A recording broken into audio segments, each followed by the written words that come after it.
pulled a few boards out of the kiln that were last few in there. They were taking a little bit longer. These are nice 4/4 red oak, real pretty. Not hardly any knots at all. Nice clean wood.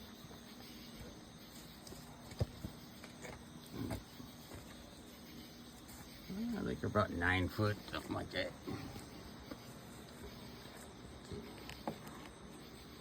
So yeah, 6%, 5%.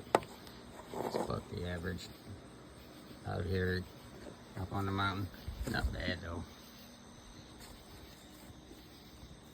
No bugs.